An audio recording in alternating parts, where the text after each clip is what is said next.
Estresse ou burnout? Eu fiz uma tabelinha para que a gente entenda que tem diferença entre uma coisa e a outra. Então, no estresse, há um excesso de engajamento no trabalho. A pessoa trabalha e se envolve cada vez mais, a pessoa fica se sentindo, vamos dizer, eu estou estressada, mas eu continuo, de alguma forma, engajada no trabalho e de uma forma até excessiva. No burnout, o sujeito começa a se afastar, a se sentir sem vontade, sem motivação. Então há um desengajamento no trabalho. No estresse, você tem hiperatividade, como a gente falou agora há pouco, um excesso de engajamento no trabalho. Então você faz 1000 coisas ao mesmo tempo, você pensa em 1000 coisas ao mesmo tempo durante a condição do estresse. Quando, ao contrário, no burnout, existe a hipoatividade. É uma baixa na sua capacidade de executar suas tarefas. O sujeito fica meio lento, a atividade dele fica meio lenta, ou muito lenta. Então a gente já sabe que se você está estressado, você não diminui o ritmo do seu trabalho. Pelo contrário, você pode inclusive aumentar. Então você fica com uma condição no estresse de hiperatividade. Você fica com uma atividade exacerbada. E na síndrome de burnout é o contrário. Você cai dentro da sua atividade, você diminui o ritmo, você fica sem coragem, sem vontade, tá certo? E acaba desenvolvendo essa condição de hipoatividade. Bom, no estresse, as emoções são reativas. É como se fosse aquela história de dizer assim, de repente disseram alguma coisa e eu já rebati, já me envolvi, eu reajo com muita força à condição de qualquer tipo de emoção. Eu tenho raiva, eu reajo de uma forma muito urgente, muito rápida, muito forte.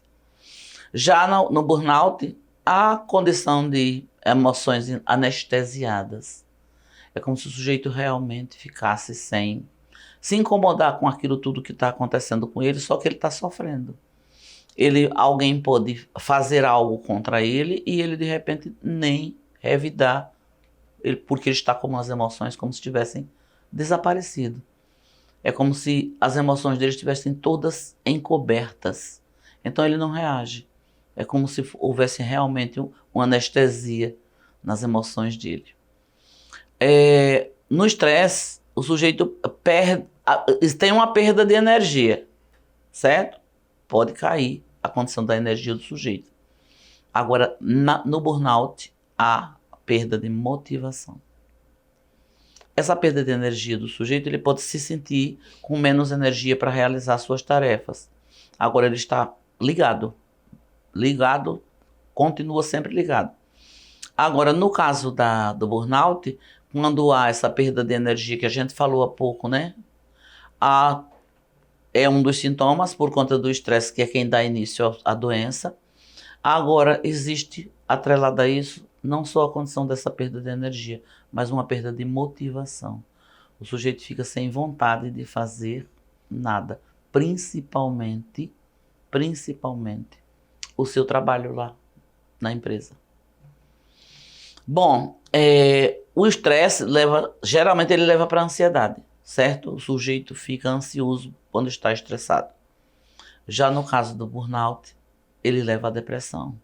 E é dos sintomas fortes da condição do burnout, é essa condição dessa depressão que surge. Agora, a ansiedade também acontece. Inclusive, a gente, quando falou a respeito de medicamento, de tratamento, alguma coisa sobre tratamento, a gente falou a respeito dessa questão, de que a psicoterapia seria a melhor forma de tratamento.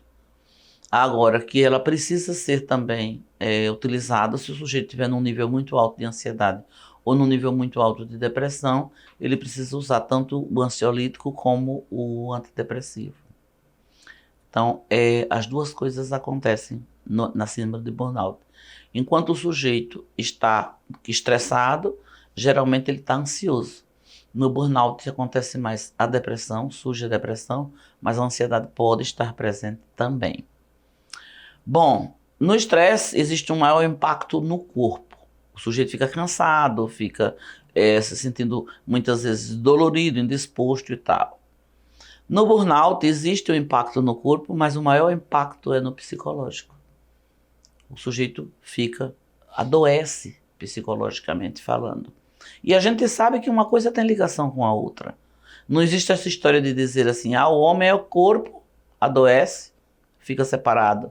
Ou aconteceu porque alguma coisa desencadeou a condição física.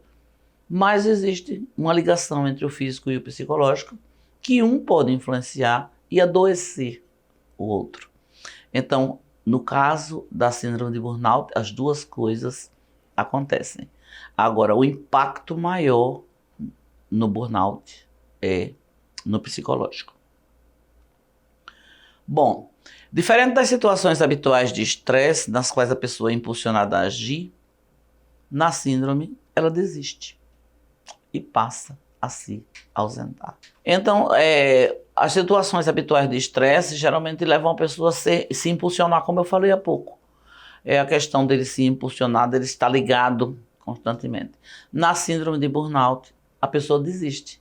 É como se ela achasse que, bom, não tem mais sentido continuar.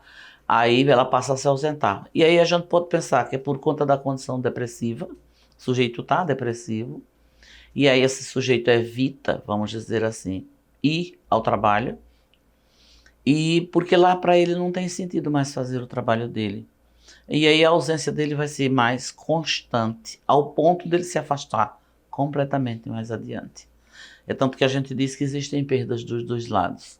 O sujeito perde porque está de alguma forma sem trabalhar e precisa inclusive entrar em benefício.